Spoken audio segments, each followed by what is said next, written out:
tayo makisalo sa lamesa ng Diyos. Grasya niya'y handa na, magalak at magsaya. Ito na ang araw, gawa ng Panginoon. Mawit ng masaya, purihin ang Diyos. Magtipon tayo, makisalo sa lamesa ng Diyos. Grasya niya'y handa na, magalak at magsaya. Lamesa ng Diyos, magalak at masaya.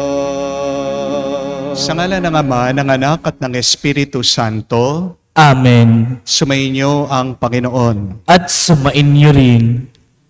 Mga kapatid, narinig nyo na po ba ang salitang silent killer?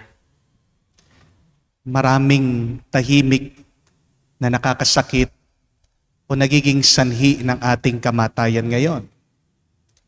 Ang processed food, masarap, pero hindi nakakatulong sa ating kalusugan. Second-hand smoke, hindi naman ikaw naninigarilyo, pero kapag nakalanghap ka, pwede kang magkaroon ng cancer. Nakakita po sila ng utak ng isang taong namayapa, pinag-aralan nila. Punong-puno po ng microplastic. Yung mga lalagyanan natin, nakakapasok sa ating sistema, pinag-aaralan nila. Kung isang sanhiyan, bakit umiiksi ang ating buhay. Pero maririnig natin sa ating ebanghelyo, may isa pang binibigay na babala ang ating Panginoon, ang lebadura ng mga Pariseo at ni Herodes. Ang lebadura ay maliit, pampaalsa. Pero pag nilagay mo yan sa tinapay, nakakasira. Pinapaalala sa atin ng Panginoon, minsan may ugali ang ibang tao, kala natin mabuti, pero kalaunan, sila pala magbababa sa atin, magdadala sa atin sa impyerno. Yan naman mga kapatid, pinapaalalahanan tayo ng Panginoon, maging mapagmasid tayo, maging mapanuri. Hindi ibig sabihin, mukhang mabuti, tunay na nakakabuti. Aminin natin, alam natin sa ating puso na meron tayong tinanggap mula sa ibang tao na sa totoo naman ay hindi nakatulong sa ating isip, sa ating puso at sa ating kaluluwa. Pagsisihan natin ang mga pagkakataon na tayo din ay naging daan. Kaya naman napasama ang ibang tao o baka naman tayo'y naging instrumento bakit nasaktan ng iba. Pagsisihan natin ang ating mga pagkukulang at kasalanan para tayo muli makitang karapat-dapat makatanggap sa mga banal na misteryo. Inaamin ko. Sa makapangyarihang Diyos at sa inyo mga kapatid, na lubha akong nagkasala sa isip, sa salita, sa gawa, at sa aking pagkukulang. Kaya isinasamo ko sa mahal na Birheng Maria, sa lahat ng mga anghel at mga banal, at sa inyo mga kapatid, na ako'y panalangin sa Panginoong ating Diyos. Kaawaan tayo na makapangyarihang Diyos, patawarin tayo sa ating mga kasalanan, patnubayan tayo sa buhay na walang hanggan. Amen. Panginoon, kaawaan mo kami. Panginoon, kaawaan mo kami. Kristo, kaawaan mo kami. Kristo, kaawaan mo kami. Panginoon, kaawaan mo kami. Panginoon, kaawaan mo kami. Manalangin tayo. Ama naming makapangyarihan, pinangatawanan mong manahan sa mga loobing tapat at maaasahan. Sa kagandang loob mo kami naway makapamuhay bilang mga mapalad na maging iyong tahanan. Sa pamagitan ni Jesucristo kasama ng Espiritu Santo, magpa sa walang hanggan. Amen.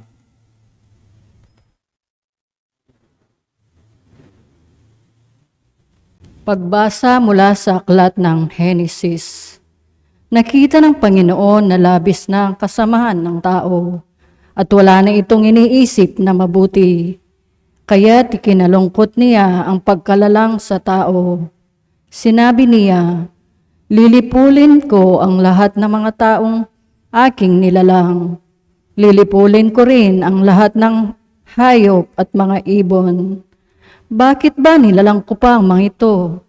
Sa mga nilalang niya ay si Noe lamang ang naging kalugod-lugod sa kanya." Sinabi ng Panginoon kay Noe, "Pumasok kayong mag-anak sa daong. Sa lahat ng tao'y ikaw lamang karapat-dapat sa akin. Magdala ka ng 7 pares sa bawat hayop na malinis at 1 pares naman sa di malinis. 7 pares din sa bawat uri ng ibon ang iyong dadalhin.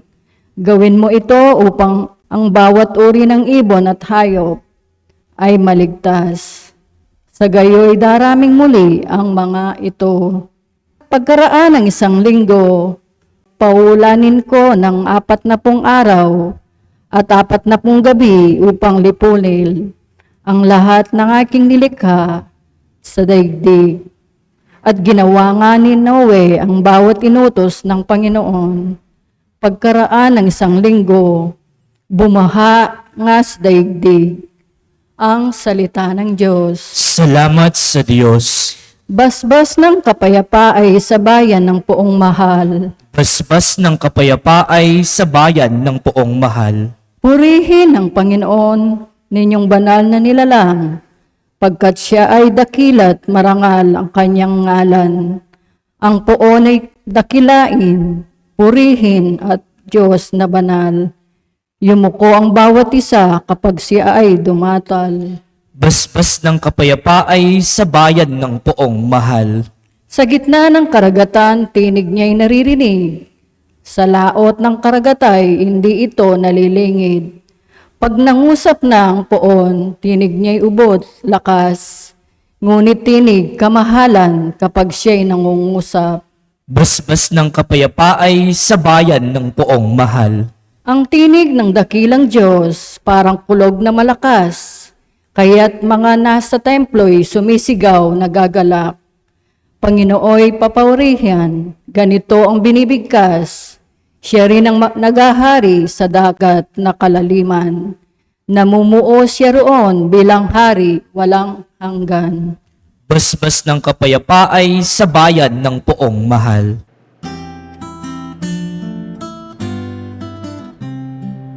Alleluia, alleluia, alleluia, alleluia, alleluia, alleluia, alleluia, alleluia, alleluia, alleluia, alleluia,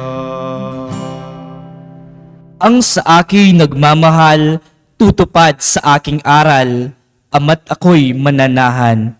Aleluya, aleluya. Sumainyo ang Panginoon. At sumainyo rin. Ang mabuting balita ng Panginoon ayon kay San Marcos. Papuri sa iyo, Panginoon. Nung panong yun, nalimutan ng mga alagad na magdala ng tinapay. At iisa lang ang kanilang tinapay sa bangka. Mag-ingat kayo. Ilagan nyo ang lebadura ng mga Pariseo at ang lebadura ni Herodes. Babala ni Jesus sa kanila. Nag-usap-usap ang mga alagad. Wala kasi tayong dalang tinapay, kaya niya sinabi yon. Alam ito ni Jesus, kaya't sila'y tinanong niya, bakit ninyo pinag-uusapan na kayo'y walang dalang tinapay? Hindi pa ba kayo nakakabatid o nakakaunawa? Hindi pa ba ito abot ng inyong isip? Wala ba kayong mata? Wala ba kayong tenga?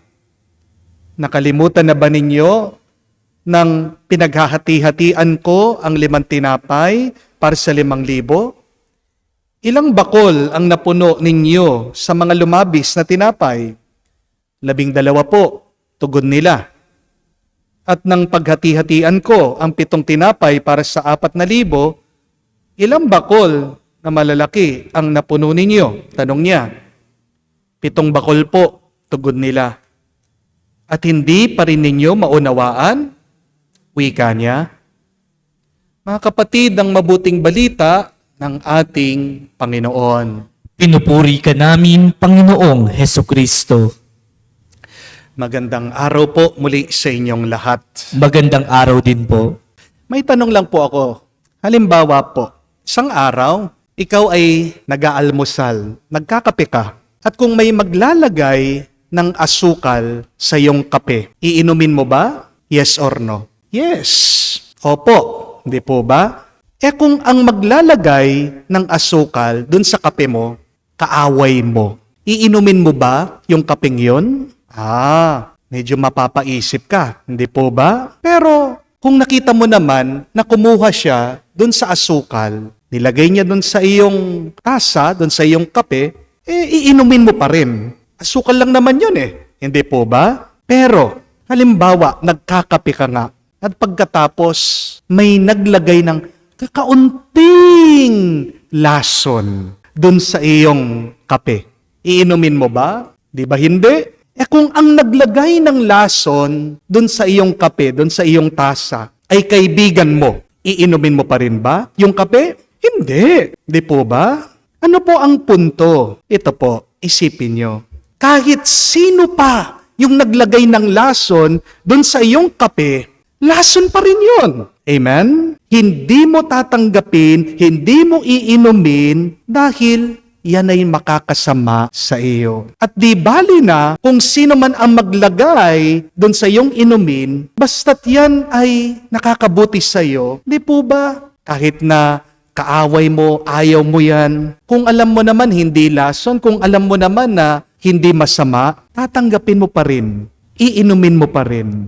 Kaya nga po, napakahalaga na dapat bantayan natin yung ating mga tinatanggap. Kahit sino pa yung magbibigay, yung mahalaga, tanungin mo, ano ba yung kanyang binibigay?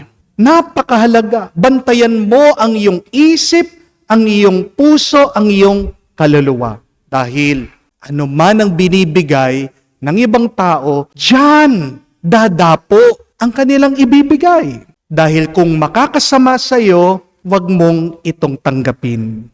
Dahil hindi naman po lahat ng binibigay ng mga tao ay nakakabuti sa iyong isip, sa iyong puso, sa iyong kaluluwa. Amen? Above all else, we should guard our mind, our hearts, and our souls. Di ba? Yung binabantayan mo ay yung mga mahalagang bagay lang. Amen? We only guard what is valuable.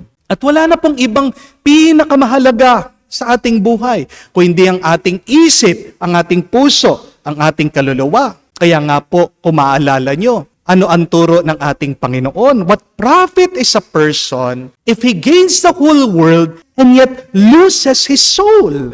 Nasa iyo na nga ang buong mundo, pero wala kang kaluluwa. Walang halaga yan, walang kwenta, sabi ng ating Panginoon. Meron tayong pinakamahalaga, tinanggap natin sa Diyos. Ang iyong isip, ang iyong puso, ang iyong kaluluwa. Kumusta na ang iyong tinanggap galing sa Diyos? Kaya nga po, balikan nyo din sa ating ebanghelyo. Pinapaalala sa atin ng Panginoon. Jesus said, watch out, guard against the leaven of the Pharisees and of King Herod. Ano pong tinutukoy ni Jesus sa atin dito? Ang mga Hudyo po kasi hindi naglalagay ng pampaalsa o ng lebadura sa kanilang tinapay para po hindi agad masira yung pagkain. Tandaan niyo po, noong unang panahon, wala naman pong rep, hindi po ba? Kung walang pampaalsa yung tinapay, magtatagal ito, mape-preserve ito. Hindi ito agad ma-expire. Ang pampaalsa o lebadura or leaven, pansinin niyo po, pag-aralan niyo, maliit lang yan. Pero nakakasira pala kalaunan. Ano po ang kasabihan sa English? It is small but terrible. Kaya nga po ang ibig sabihin ng ating Panginoon dito, mag-ingat tayo doon sa mga tahimik, doon sa mga nakatago, na maninira sa ating isip, puso at kaluluwa. Ang dami po kaya mga nalulung sa bisyo ngayon dahil nag-umpisa doon sa patikim-tikim na maliliit. Tinikman na kakaunti, yung alak, ba ngayon? Hindi makatulog kung hindi iinom. Amen? Kakaunting hitit lang ng sigarilyo. Pero ngayon, nakakaubos ng isang pack, isang araw. Nag-umpisa lang sa paunti-unting pustahan, libangan lang daw. Ba ngayon, nagkabaon-baon sa utang. Alam niyo po, pagdudahan niyo yung mga tao na nagsasabi sa inyo, wala naman masama eh. Huwag kang mag-alala. Kapag narinig mo na yan sa ibang tao, medyo dumistansya ka na sa kanila. Ang dapat mong pakinggan, unang-una, ay ang iyong konsensya. Hindi ibig sabihin sinabi ng ibang tao, yan ay tama, yan ay mabuti. Minsan, kapag kinukumbinsi ka, okay lang yan, wala namang masama. Huminto ka muna at kailangan mong suriin ito, pagnilayan. Talaga ba? Hindi ba ito makakasama sa akin? Kasi po, tandaan niyo kapatid, hindi naman lahat ng mabait sa iyo ay kaibigan mo. Amen? At hindi rin naman lahat ng masama sa iyo ay kaaway mo. Kapatid, kailangan nating maging mapanuri. Choose your company wisely. Because as the Bible said, bad company corrupts good character. Nakasalalay ang kabutihan ng iyong pagkatao diyan sa mga sinasamahan mo. Kalaunan naman, makikilala mo din ang tunay na pagkatao at ugali ng kasama mo. Ano po ang kasabihan? Mangangawit din yan. Amen? Bigyan mo lang ng oras at panahon. Lilitaw din ang tunay niyang ugali. Amen? Sino ba talaga yung mga nakakatulong sa iyong kaisipan, sa iyong puso at kaluluwa? Yan dapat ang iyong samahan. Yan dapat ang iyong lapitan. Kampanya na naman po. Malapit na naman ang eleksyon. Marami na naman ang mga nagpapapansin. Kapatid, sana naman po matuto na tayo. Piliin nyo naman yung talagang makakatulong sa ating bansa. Hindi naman ibig sabihin, kapag binigyan kanila ng pera o ng t-shirt, iboboto mo na sila. Di po ba? Kapag hinuhusgahan mo ang isang tao, wag mo lang tingnan yung kanyang itsura. Ang kailangan mong gamitin, higit sa iyong isip, ay ang iyong konsensya. Bago ka pumili, kailangan magdasal ka muna. Kasi kapag hindi ka ginagabayan ng Banal na Espiritu, magkakamali at magkakamali ka. Amen? Minsan po, merong nagtanong sa akin. Sabi niya, Father, hanggang kailan ko ba titiisin ang isang tao na sinasaktan ako bago ko siya iwan? Alam niyo po kung ano sagot ko? Ito, simple lang. Hanggang kailan ka ba iinom ng lason bago ka mamatay? Kung sa puso mo, nararamdaman mo, napapasama ka na dyan sa taong yan. Kapatid, umiwas ka na. Kung alam naman natin ng isang kandidato, makasarili, nagpapayaman lang, sana naman pumili ka ng iba. Amen? Yes. We must love people who have hurt us, but it does not mean that you should allow yourself to be abused. Yan ang problema sa atin eh. Inuubos na tayo, hinahayaan pa natin yung nag-aabuso.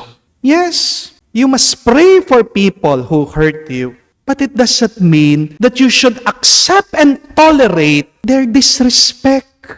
Patawarin mo yung tao, pero sana matuto ka dun sa ginawa nila. Minsan, para mahalin natin ang ating sarili, kailangan nating iwasan yung mga taong nakasakit na sa atin. Loving yourself means avoiding people who have hurt you. Taking care of yourself means putting a distance between people who disrespect and abuse you. Kahit na konting masama lang yung ginawa ng ibang tao. Kapatid, hindi katanggap-tanggap yan. Hindi naman po masama na mag-unfriend o mag-unfollow ng isang tao. Di po ba? Minsan, kailangan mong iwasan yung mga kaibigan mo, kamag-anak mo, kakilala mo, para lang lumago ka o para mas maging mabunga ang iyong buhay. Kasi hindi naman po lahat ng mga tao pasasayahin ka. Hindi naman lahat ng tao bibigyan ka ng pag-asa. Hindi naman lahat ng tao naniniwala dyan sa iyong pangarap at panaginip. May dahilan po ang Diyos. Bakit hinayaan niyang maimbento ang lagare? Kasi kung wala pong lagare, hindi ka makakagawa ng bahay. Di po ba? Para mapatayo mo yung dream house mo, kailangan mo ng lagare. Kailangan mong putulin yung mga hindi kailangan. Ganyan din po sa buhay. Para makamtan mo yung iyong panaginip, kailangan mo na ring putulin yung mga taong hindi na nakakatulong sa iyo. Hindi ka aasenso, hindi ka magiging masaya, hindi ka magiging payapa, hanggat nakadikit pa rin yung mga taong pabigat sa iyo.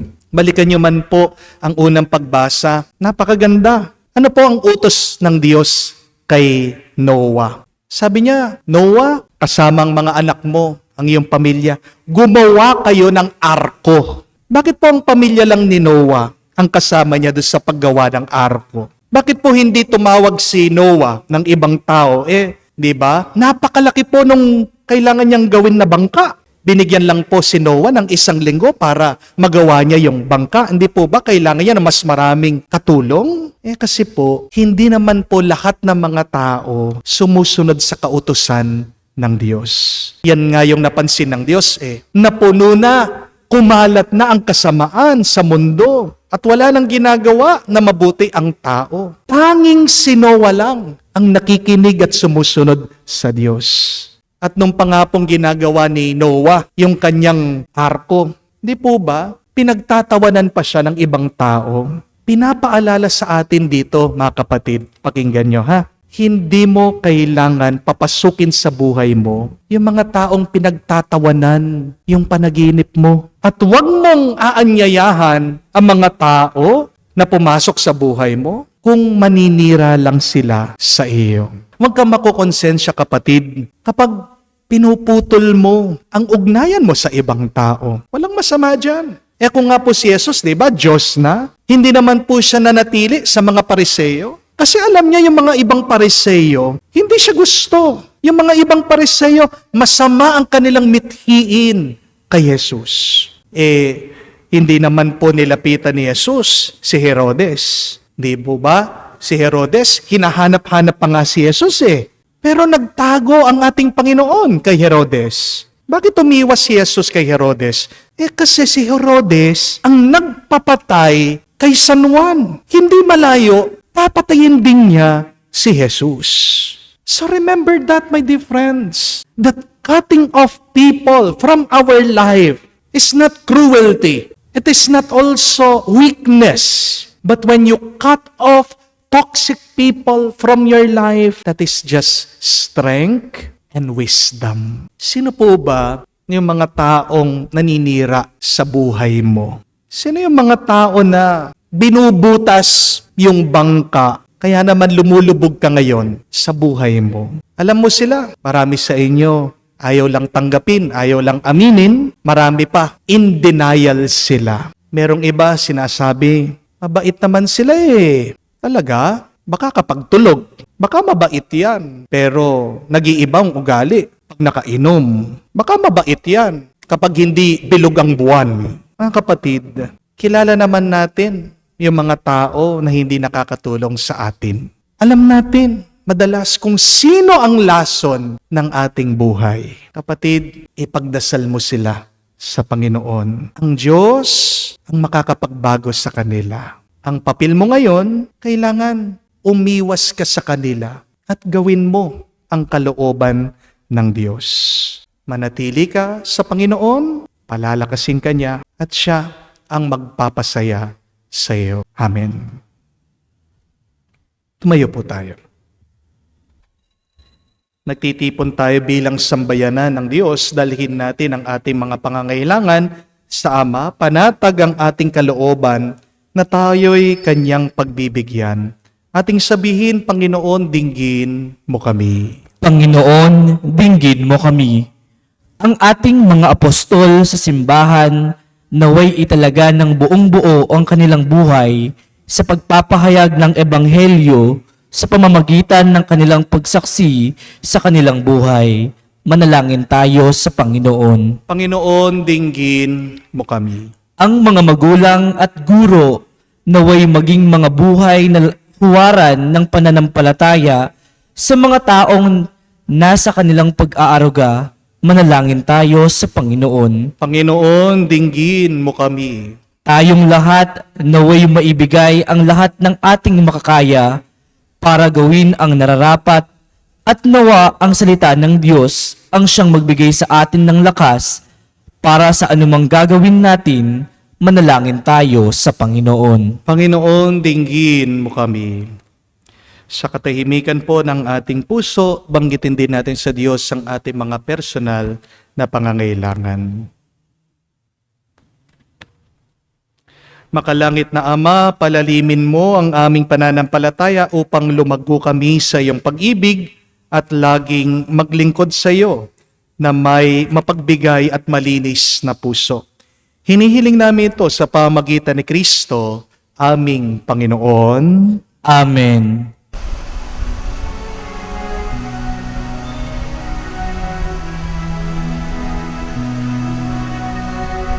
Aming ating alay na ito, ang tinapay na nagmula sa pagpapala mo,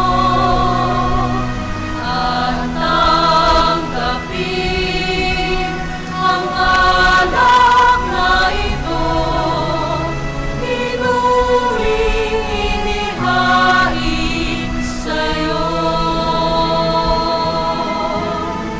Mahal naming Diyos, iyong tanggapin ang munting alay mula sa amin. Buong puso namin hintayin pagpapala ng aming hiling. Pagpapala ng aming hiling. Manalangin kayo mga kapatid, para ang ating mga paghahain ay kalugdan ng Diyos amang makapangyarihan. Tanggapin nawa ng Panginoon itong paghahain sa iyong mga kamay, sa kapurihan niya at karangalan sa ating kapakinabangan at sa buong sambayanan niyang banal. Ama naming lumikha, kami naway dalisayin at panibaguhin ang aming gagampaning paghahain. Kami naway itaguyod ng gagawin naming ito sa pagnanais naming sundin ang loob mo. Sa pamamagitan ni Jesucristo, kasama ng Espiritu Santo, magpa sa walang hanggan. Amen. Sumainyo ang Panginoon. At sumainyo rin. Itaas sa Diyos ang inyong mga puso at diwa. Itinaas na namin sa Panginoon. Pasalamatan natin ang Panginoong ating Diyos. Marapat na siya ay pasalamatan. Ama naming makapangyarihan, tunay nga marapat ikaw ang aming pasalamatan sa iyong paglingap at kagandahang loob. Ang tao'y nilikha mo, pinangasiwaan sa sansinukob. Sa hangad mong siya'y iwastong lubos, siya'y pinagdusa mo sa kanyang pagtalikod.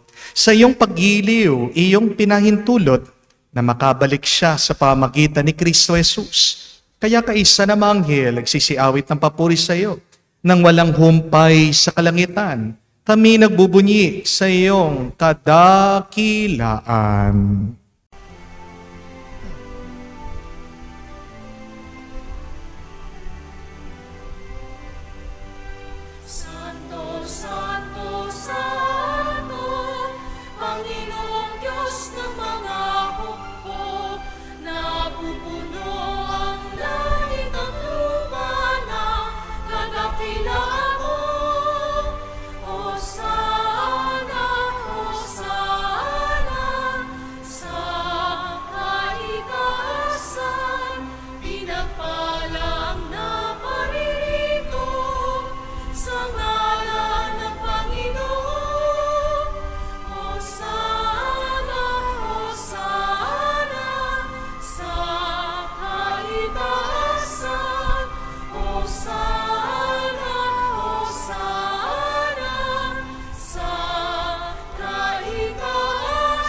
Ama naming banal, ikaw ang bukal ng tanang kabanalan. Kaya't sa pamagitan ng iyong Espiritu, gawin mong banal ang mga kaloob na ito upang para sa amin maging katawan at dugo ng aming Panginoong Hesu Kristo.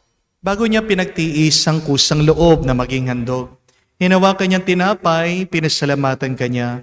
Pinaghati-hati niya yon, inabot sa kanya malagad at sinabi, "Tanggapin ninyong lahat ito at kanin. Nitong aking katawan na ihahandog para sa inyo."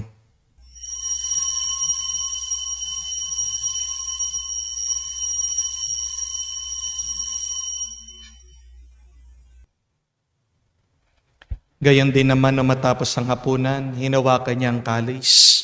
Muli kanyang pinasalamatan. Inabot niyang kalis sa kanya malagad at sinabi, "Tanggapin ninyong lahat ito at inumin. Itong kalis ng aking dugo, ng bago at walang hanggang tipan. Ang aking dugo na ibubuhos para sa inyo at para sa lahat, sa ipagpapatawad ng mga kasalanan. Gawin ninyo ito sa pag-aalaala sa akin."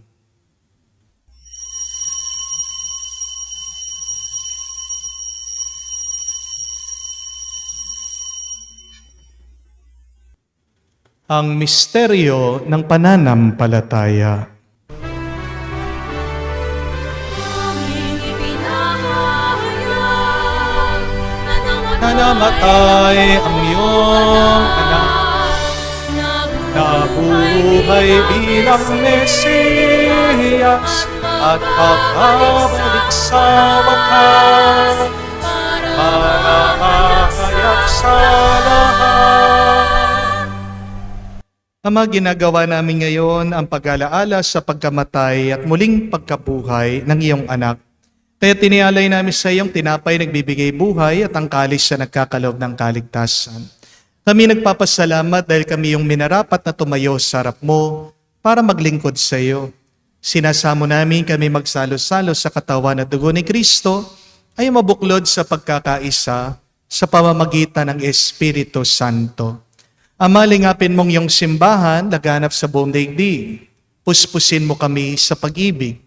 Kaisa ni Francesco, ang aming Papa, Florentino, aming Arsobispo, at ng Tanang Kaparian. Alalahanin mo rin ang aming mga kapatid na nahimlay at may pag-asang sila'y muling mabubuhay. Gayon din naman lahat ng mga pumanaw. Kawan mo't sila't patuloyin sa iyong kaliwanagan.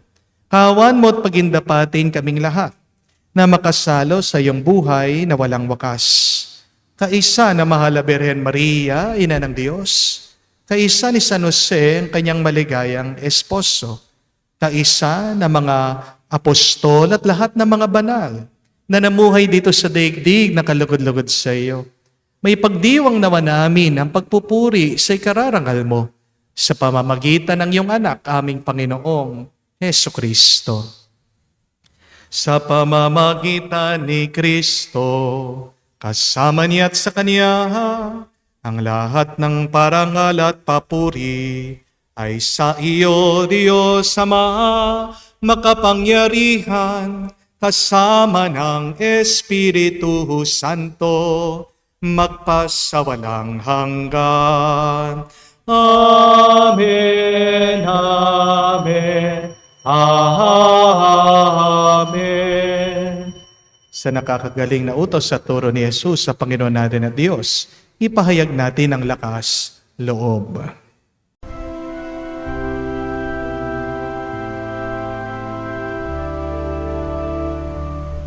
Ama namin, sumasalangit ka, sambahin ang ngalan mo, mapasa amin ang kaharian mo, sundin ang loob mo dito sa lupa para nang sa langit. Bigyan mo kami ngayon ng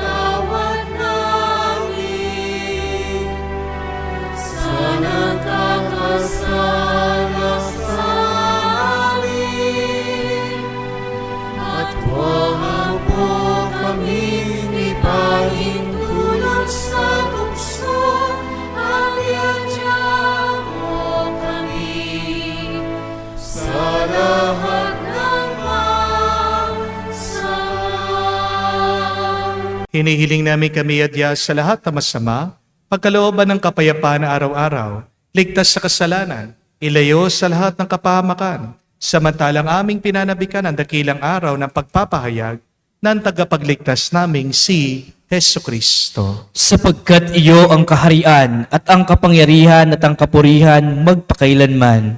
Amen. Panginoong Hesu Kristo, sinabi mo sa mga apostol, kapayapaan ang iniiwan ko sa inyo, ang aking kapayapaan binibigay ko sa inyo. Tungayan mo ang aming pananampalataya at huwag ang aming pagkakasala. Pagkalooban mo kami ng kapayapaan at pagkakaisa ayon sa iyong kalooban. Kasama ng Espiritu Santo, magpa sa walang hanggan. Amen. Kapayapaan ng Panginoon ay laging sumainyo. At sumainyo rin. Magbigayan po tayo ng kapayapaan sa bawat isa. Peace niyo po. Kapayapaan po sa inyong lahat.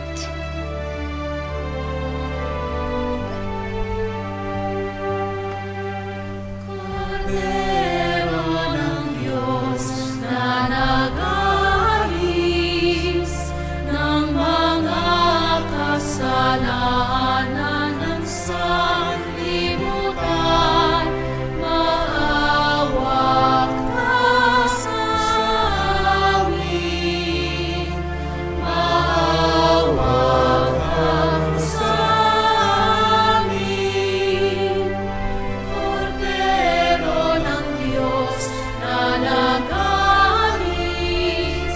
ng mga kasalanan ng sanlibutan, maawa ka sa amin. Maawa ka sa amin. Kordero ng Diyos na nag-aalis ng mga kasalanan ng sanlibutan, ipagkaloob mo sa amin ang kapayapaan.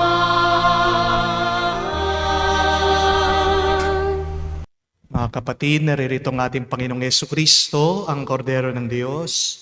Siyang nag-aalis sa mga kasalanan ng sanlibutan.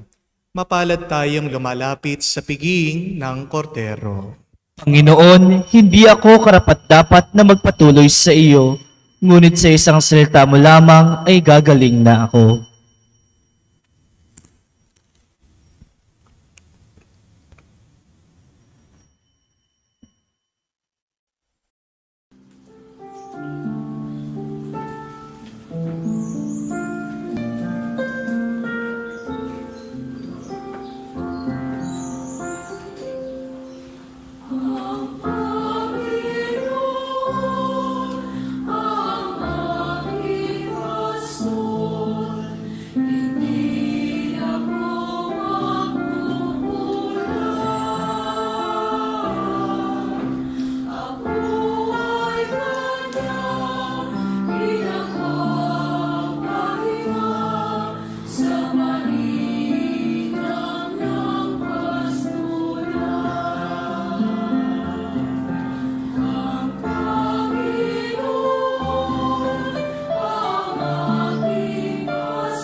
Manalangin tayo.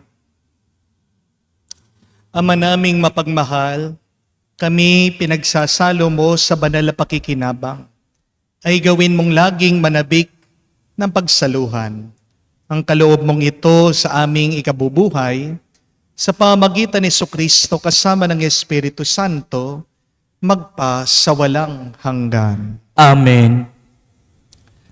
Hindi ibig sabihin, mabait ang isang tao sa iyo na siya ay mabuti na sa iyo. At hindi rin ibig sabihin, Pag-akala mo masama ang isang tao sa iyo, siya'y kaaway mo.